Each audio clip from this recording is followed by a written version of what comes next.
Guitar intervals, C major, A minor, and related modes. This time looking at the B Locrian mode, focusing around measuring from the B note that's located on the 4th string down from the top of the guitar, fret number 4, and this is part number 1.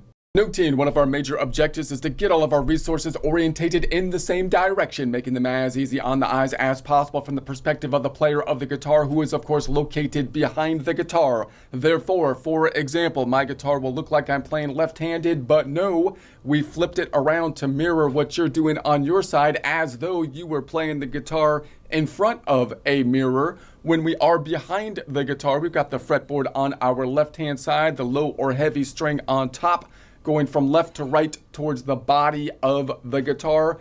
Our fretboard worksheet will be similarly orientated, where this is representing the low or heavy string, the one on top closest to the ceiling, top to bottom, left to right on our Excel fretboard, positioned as though we just took the guitar and imprinted the strings on the screen. We're now looking at the intervals for the Locrian mode. This is something you probably aren't going to find a lot of resources out there, because not many people focus in specifically on the Locrian mode, but it is one of the modes and it's tied to all the other modes. And I think really they're just scared, man. They're scared because Locrian's crazy. It's loco. It's a little loco, and that's okay. We're not scared of it, man. Not here. We're gonna do the process just like any other mode. That's what we're going to be doing on this one.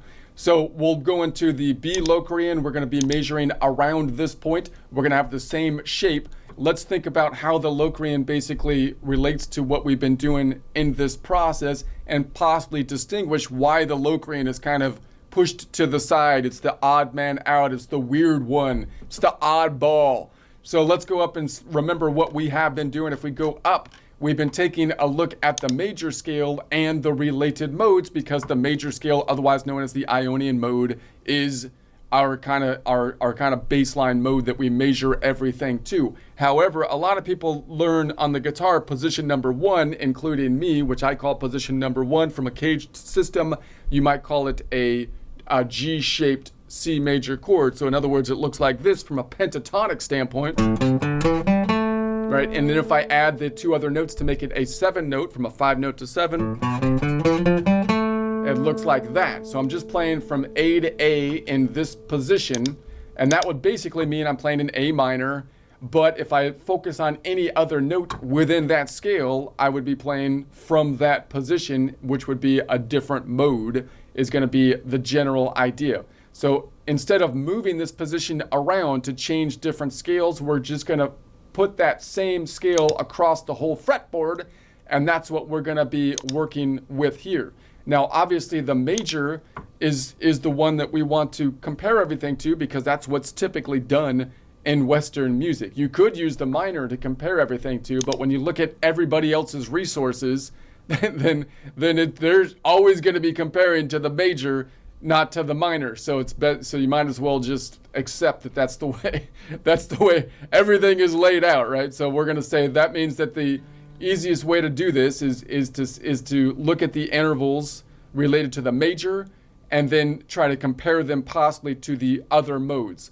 Now note, there's 3 ways that we can basically think about our positions on the guitar. One is we can just learn the shapes. I can just learn the colored notes here, and I learn the shapes, and usually we break the fretboard into 5 shapes, although you could do it different ways, have 3 notes per string and 2 notes per string, even if you want to. We've talked about in other courses or sections. But so you could do that, or you can build the shape using the formula, which would be like whole, whole, half, whole, whole, whole, half, and that formula would change based on where you start from. It's all the same formula. It's just going to change based on where you're starting from, and that's going to give you the different modal formulas. Or you can do it by intervals, which is our point of focus now, picking a note within the shape that you're working on and measuring around it. So we'll build the same shape looking at a different focal point. So you start with the major, build the shape around it with measuring to that focal point, then go to the next note, which is the D in this case, which is a Dorian, and which just happens to be a D Dorian. Doesn't always be a D Dorian. It could be any note Dorian. But then we have the E, which is going to be the Phrygian, and so on and so forth. And we've done that around, and now we're going to be working on the B, which is the Locrian. Now, we also talked about the idea of, when I look at the modes, it's useful for me to think of the modes because that helps me at least to build a major or minor chord from the notes in the scale. And the Locrian is the funny one. So let me just explain that quickly here. So if we go to usually in a major scale, people start to say, look, I know the notes in the major scale. Now I know this shape. I can finger this shape. But what if I want to build chords from this shape?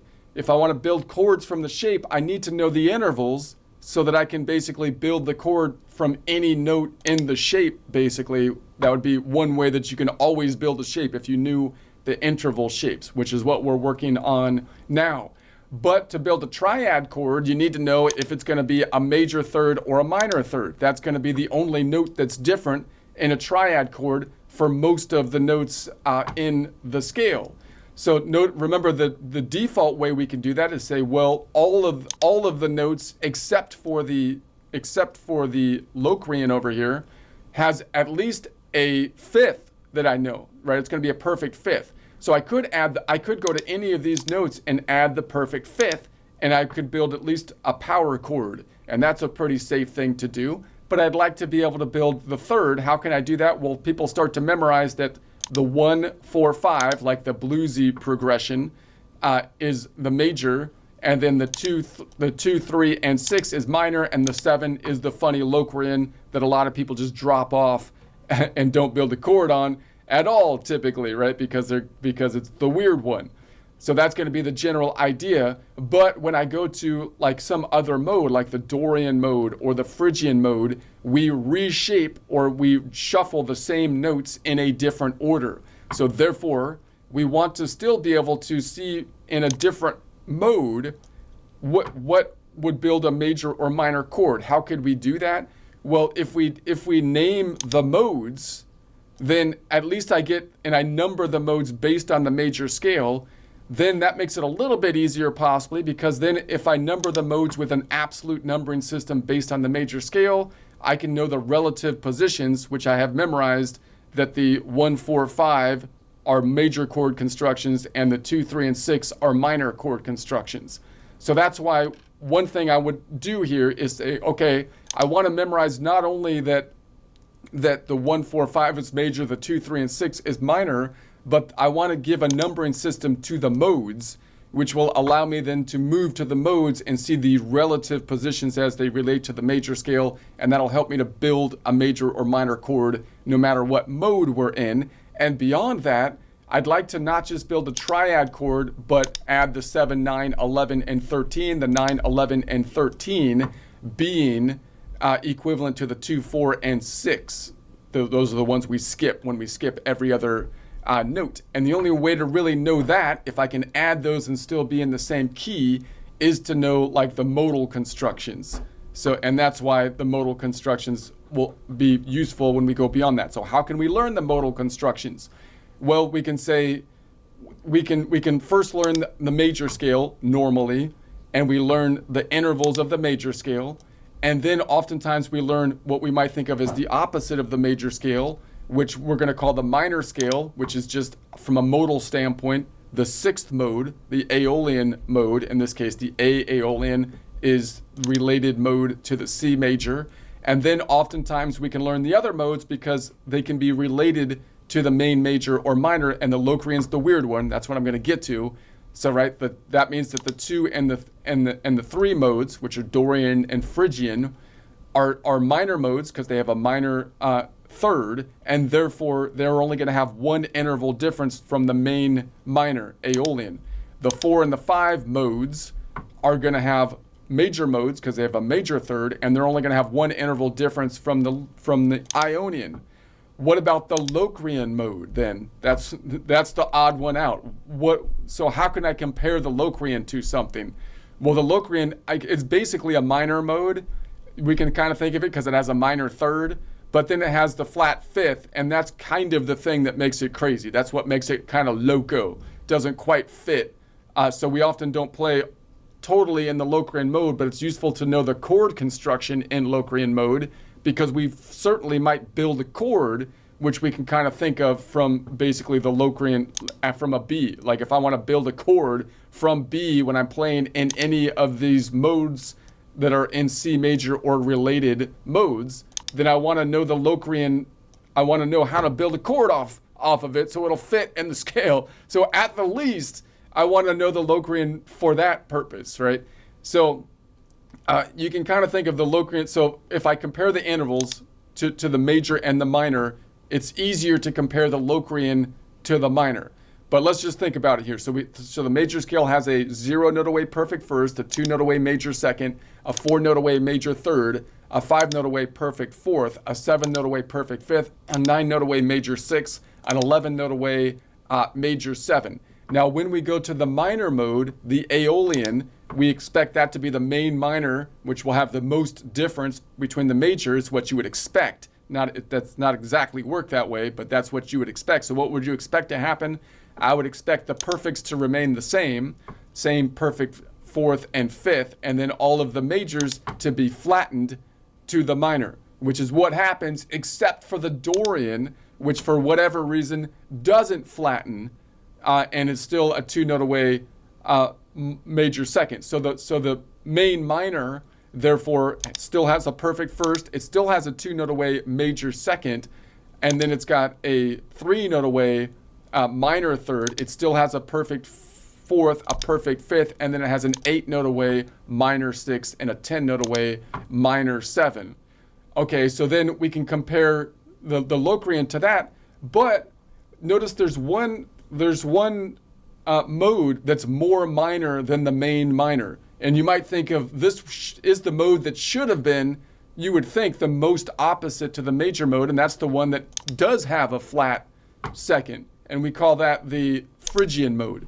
So the Phrygian mode, like if I was going to make a story to kind of think of this in my mind, like you got the major scale, it's like the major scale's cool, but they're all upbeat and happy and whatnot. And then the minors come in and it's like the main minor's like, I'm the main minor because I'm deep and like sad and heavy, you know? And then like the Dorian is like, yeah, whatever, you think you're minor, I'm more minor than you are because I've got a minor second and you don't. The Phrygian, sorry.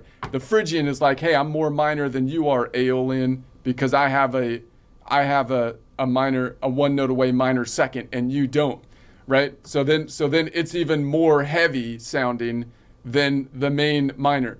And then the Locrian comes in, is like, dude, I'm like as minor as you are, Phrygian, plus I'm a little crazy. No one wants to mess with Locrian because it's like that crazy dude. It's like, might not be the biggest guy in the bar, but the dude, you're just like, guy's got a screw loose, man. The dude's got a screw loose. Just let him do his thing and don't. and that screw loose is the flat fifth. Now the flat fifth, there is kind of that interval in another one. It's actually, funnily enough, in the Lydian, but it's actually an augmented fourth. So an augmented fourth and a flat fifth are like the same, but the Locrian is the one that I think it comes out to most. That's the thing that makes it crazy. It's got a flat fifth. No one else has a flat fifth, man. No one does a flat fifth. You went totally crazy. You went full retard. No, what did I tell you about it? You never go full retard. That Locrian, I don't know where that went. You can't use that word. No, it's okay. Hopefully that wasn't offensive. I don't know. So let's go down to the Locrian. Let's go down to the Locrian. Check it out here.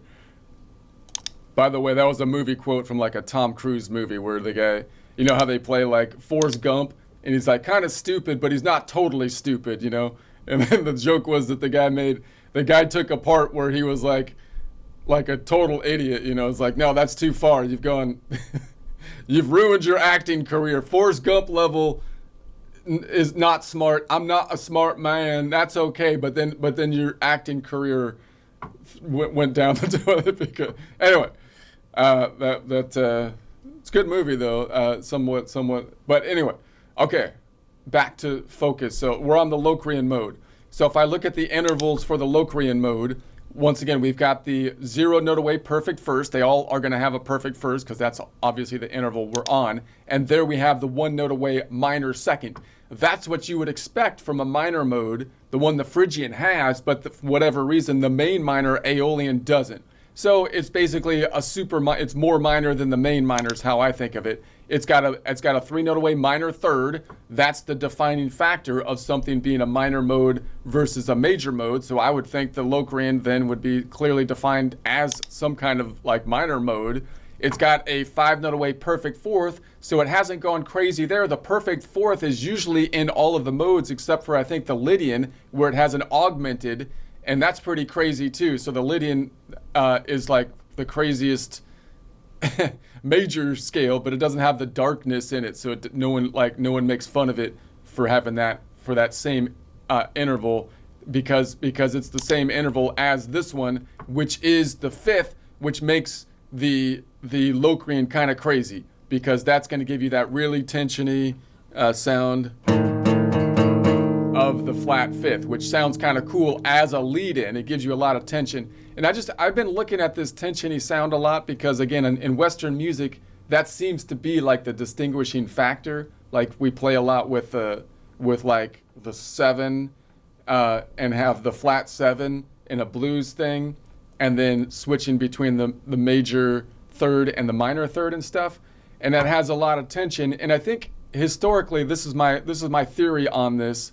And this is the reason this is relevant is this is why I think maybe Locrian kind of got somewhat of a bad rap and people don't like focus on it like they kind of should, at least from a chord construction standpoint. You would think it would be important, and that flat fifth adds a lot of flavor. That's like the blues note when you look at a minor blues. So I use it like all the time. And I think what happened is, this is my theory, and I've looked it up on ChatGTP, and it seems to agree with me, but you can't really tell with ChatGTP. But they say, I think in Western music, what happened is they started doing opera and stuff, and they can tell a story with the music. They tell a story with the music, and they needed a convention to say when something was bad or evil or wrong, and they always obviously they're going to use that tensiony sound. So they started to assign that tension sound as a thematic thing, assigning it to mean something bad or evil or something. And then in the West, we still had the Western scale over here.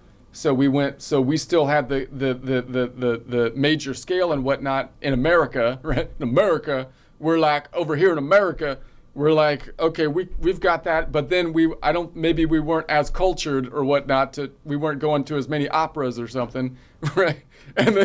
And so we started saying, hey, that minor thing, that tension sound is cool, that's like, so you start messing around with that all the time, and because it's kind of cool sounding, and we weren't constrained by the idea of storytelling using the convention that's the evil sound or something's wrong sound or something, because it sounds kind of groovy. A lot of other places play that too. It's not just us, I don't think.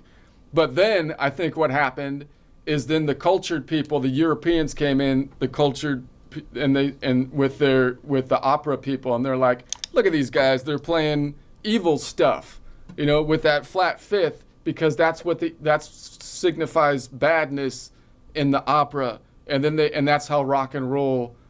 They started to saying that rock and roll was evil. I think it kind of got that name maybe because of that interval, right?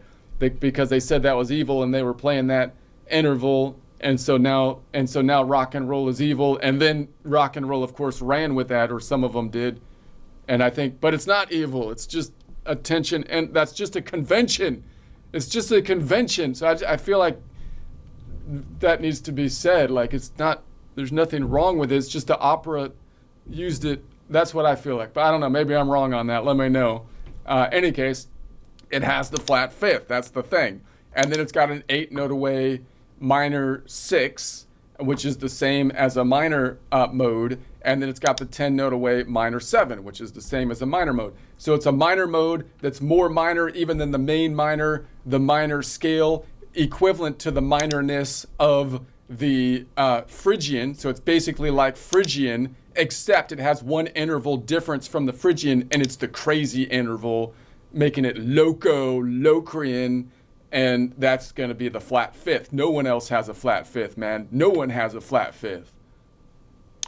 Except the Lydian kind of does, but we call it an augmented fourth because it's a fourth for it, but same interval. But it's a major scale, and so it's major, so it's in the cool club, and no one really makes fun of it for having. No one calls it crazy so much. It's only the Locrian we call crazy with the flat. Anyway, so before I get into it, let's go with a joke here because that was kind of a long intro. Let's try to get a break here on the joke, and then we'll do our intervals with it. So this one, here we go. Elon Musk is going way above and beyond the call of duty given to him by the president, God bless him, with this cutting government waste stuff. He's just cutting government waste like a madman. It's so impressive. I can't even believe it. Honestly, like usually duty, when duty calls me, it just calls me to go to the bathroom, you know? Which I used to think was good enough. Call of Duty calls and you answer the Call of Duty, and that's good enough. And considering going to the bathroom when duty calls is way more than what was generally done by Joe Biden, like our last president, I was like, at least I'm doing pretty darn good. I'm doing better than the president here. However, if you go beyond the Call of Duty, people start thinking you're a fancy pants or something. Right? Because no one was doing it before. So people are like, he's going beyond the Call of Duty, thinks he's a fancy pants. The whole media calls you a fancy pants if you go beyond the Call of Duty. It's crazy.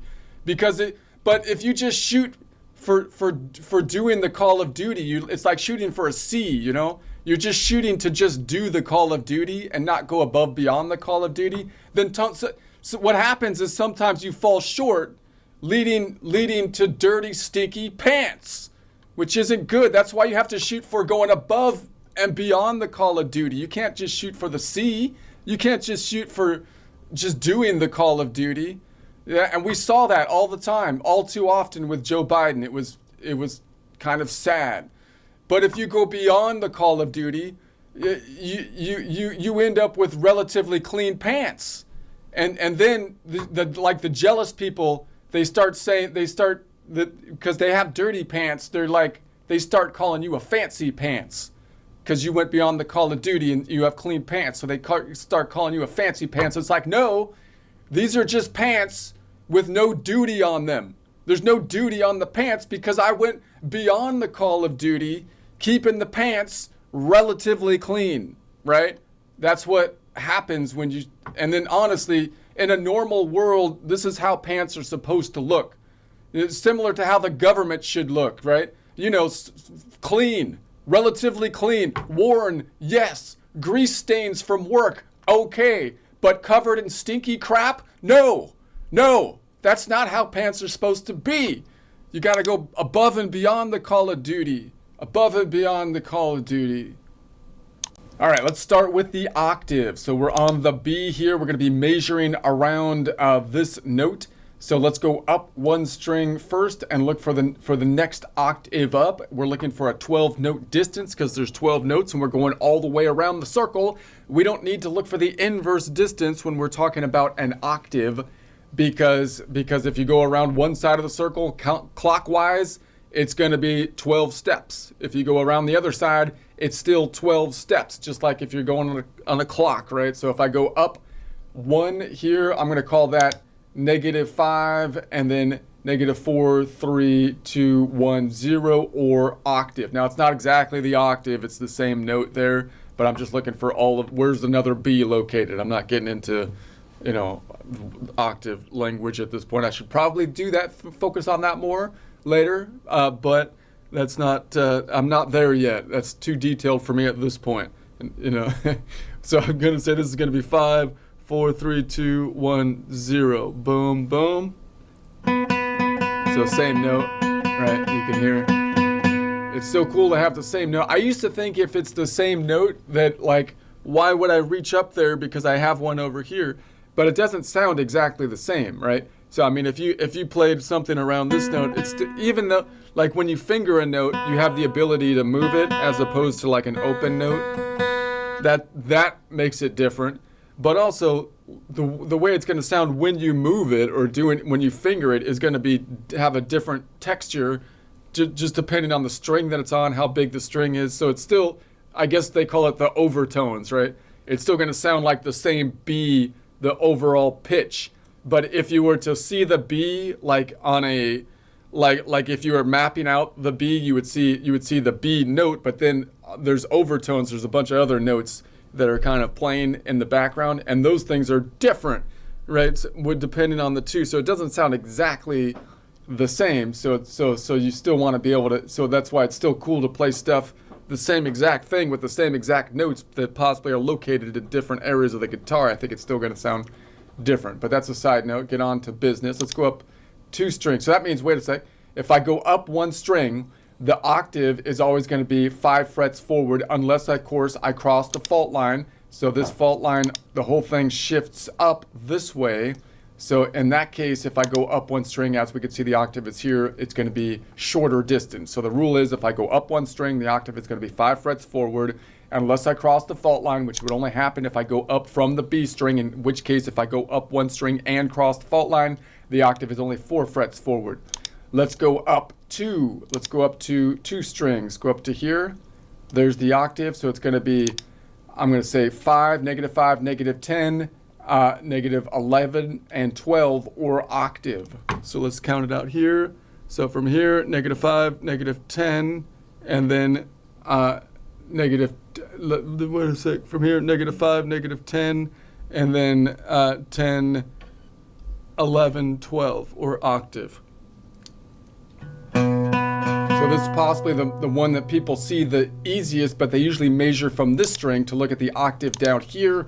We want to also be able to measure from the bottom string and look at the octave above it. So if I go up 2 strings, the octave is always going to be 2 frets back unless I cross the fault line, which would happen on either the B or the E string. So let's look at this one down here, and if I go up 2 strings, there's the octave. So the rule is if I go up 2 strings, the octave is going to be 2 frets back unless I cross the fault line, which would happen on the bottom 2 strings, the B or the E string, in which case if I go up 2 strings, the octave will be 3 frets back. Okay, let's go to the next one up here. So now we're going to go up 3 strings. So now we're going to go, that's going to be 5, 10, 15. I'll say -5, -10, -15, and then -14, 13, and 12, or octave. So if I count up from here, 5, -5, -10, -15, and if I go this way, I'm going back towards 0, 15, 14, 13, 12, or octave.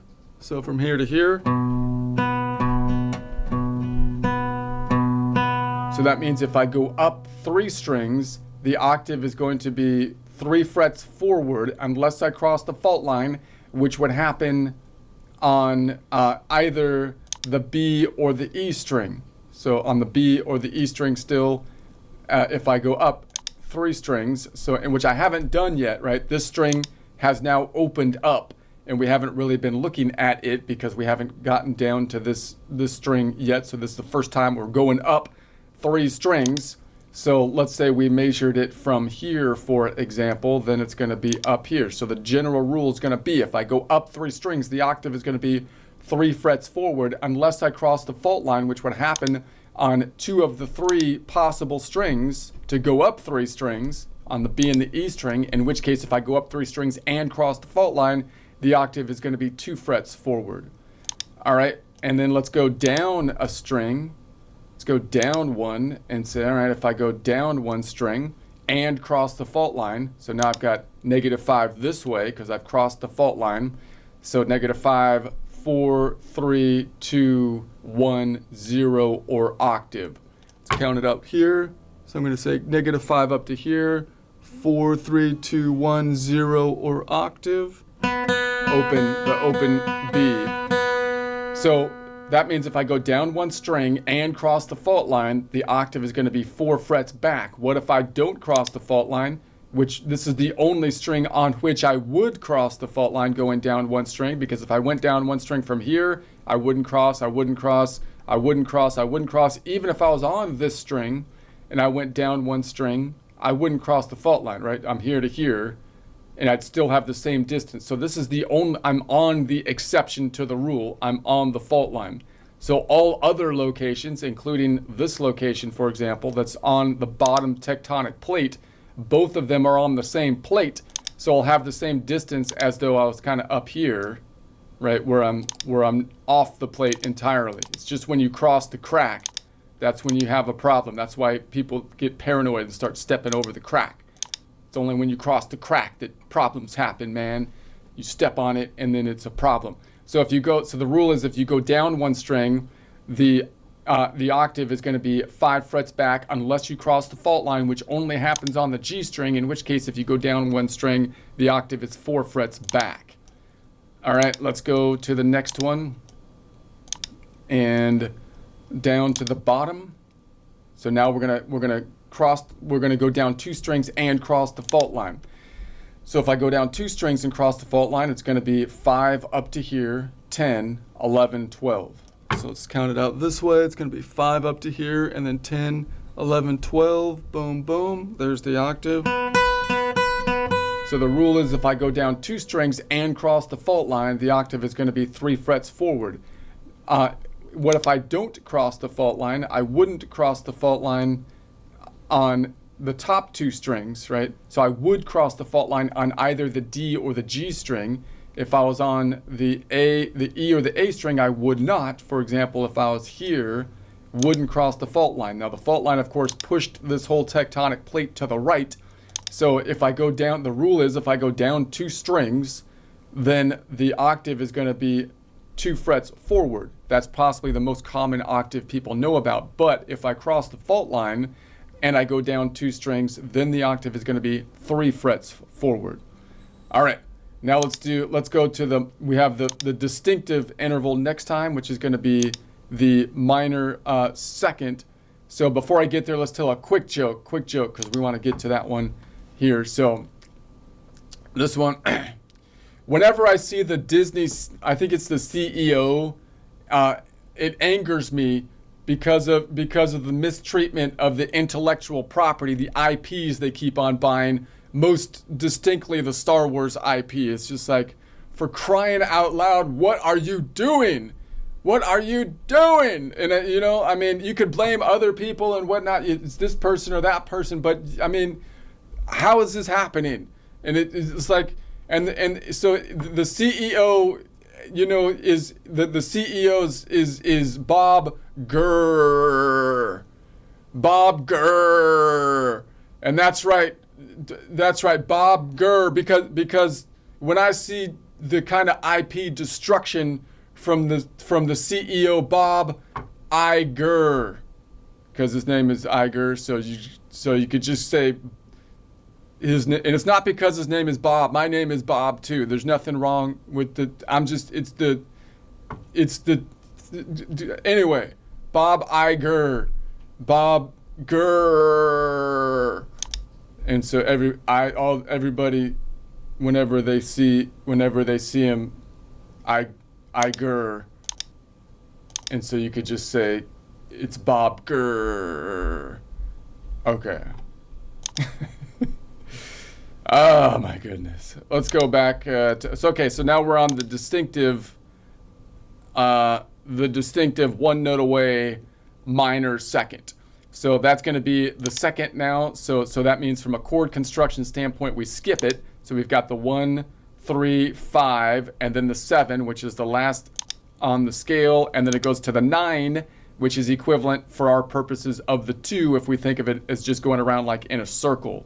So this 2, the second 2 over here, means it's the second position. Minor means that it's 1 note away.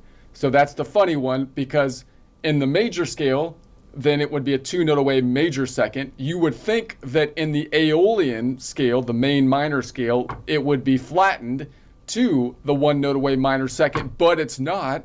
That's the one interval in the Aeolian scale, which is kind of weird, which you would think would be flat, but it's not. It's the one that is flattened in the Phrygian. So the Phrygian, the minor mode that is even more minor than the main minor, the Aeolian mode, the minor scale, is the Phrygian, and the Locrian is matching the minorness of the Phrygian here by having all the minors plus the second being a minor second. And again, it's got that touch of crazy because nobody goes flat fifth. Nobody goes flat fifth unless you're crazy, man.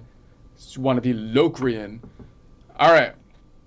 So now we're going to go, but I think he got a bad rap at the same time. It's not really fair. Flat fifth is kind of not that. I mean, anyway, we won't get into that again. Let's go to the, so if I look for the one note away minor second, there it is, one note away. So if I'm here, boom, boom, one note away minor second. Let's go above it and look for the one note away minor second. So we're looking for one note away minor second up here. Here's one out here. So we're going to say, all right, and that's going to be 1, 2, 3, 4, 5, 6. That's like the maximum distance out. So if I go, so let's count that out. It's going to be -5, -4, 3, 2, 1, 0, or octave, and then one note away. And so let's count it out from here. -5, 4, 3, 2, 1, 0, and then 1. So boom. So it's just out of reach. So if I went from top to bottom, C to B, that would be a,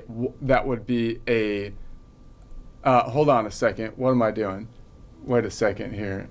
Let me think about this for a second. I need to take the inverse distance. It should be one note away. The inverse distance is 11. 11. Let me do that again. So it would be -5, -5, 4, 3, 2, 1, 0, or 12, and then 11. Sorry about that, because if I go up above the string, I have to look for the inverse distance, which is 11. So if I count that out here, so -5, 4, 3, 2, 1, 0, or 12, and then 11. All right. So if I go from top to bottom, that would be a 11 note away, which would be a major 7. Bottom to top from B to C, therefore, would be a 1 note away minor second. So the inverse of a minor second is, of course, a major. The inverse of a major is a minor, major, and the inverse of a minor second would be the 11 note away major 7. All right, and so that means if I go up one string, the 1 note away minor 7 will be 1, 2, 3, 4, 5, 6 frets up unless I cross the fault line. So if I was here, for example, and I crossed the fault line, I would only happen on the B string, and I go up, I would be to here.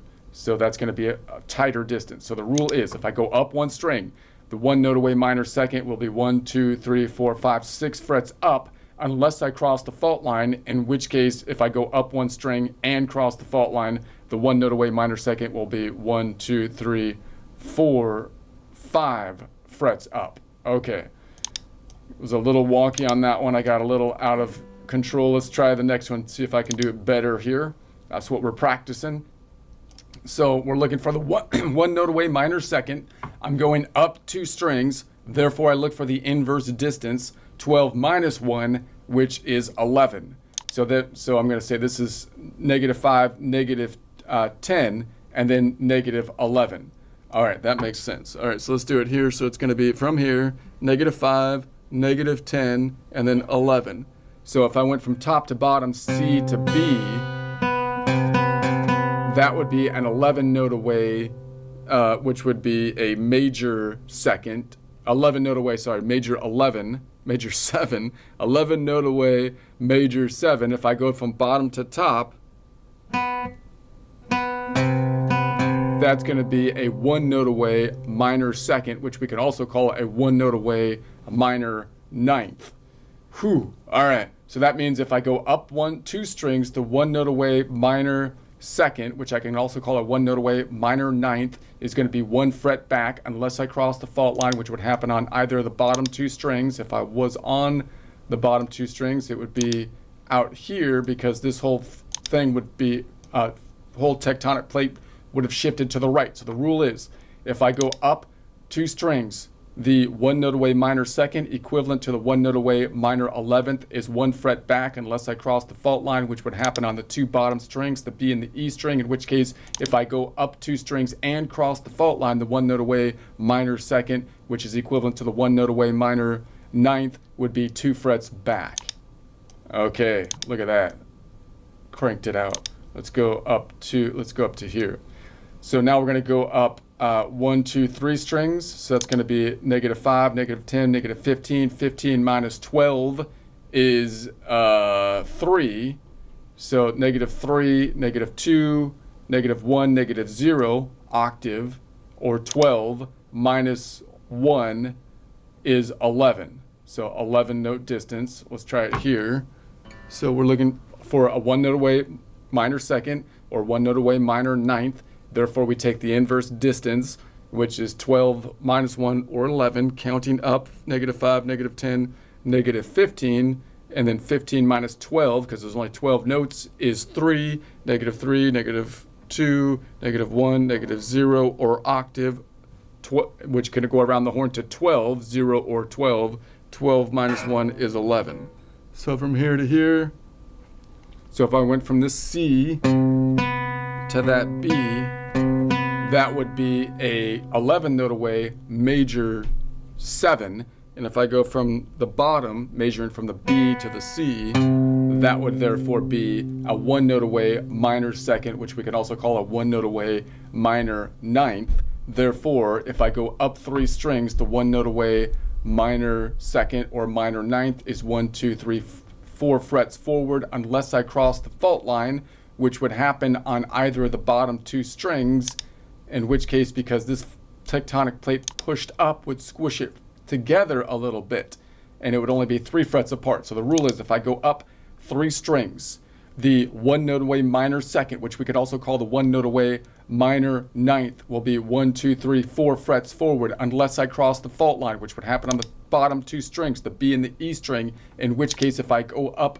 3 strings and cross the fault line, the 1 note away minor second, which could also be called the 1 note away minor 9th, will be 1, 2, 3 frets forward.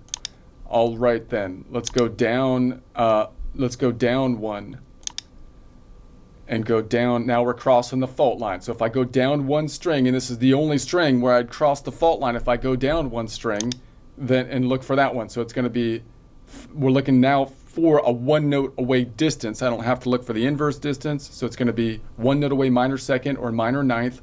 This would be 5 going out this way because of the fault line. 4, 3, 2, 1. So we're going to say here 5 because of the fault line. 4, 3, 2, 1. Boom. All right. So if I go, whoops, yeah, that's right. So if I go down 1 string and cross the fault line, the 1 note away minor second will be 3 frets back. This is the only place where I would cross the fault line. So for example, if I was on this string, even on this tectonic plate, I wouldn't cross the fault line.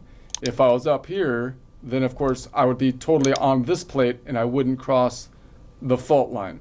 So the general rule would be if I go down 1 string, the 2 note away minor second, which could also be called the 2 note away minor 9th, is going to be 1, 2, 3, 4 frets back unless I cross the fault line, which only happens on the G string, in which case if I go down 1 string, the 1 note away minor second, which is also a 1 note away minor 9th, is only 3 frets back.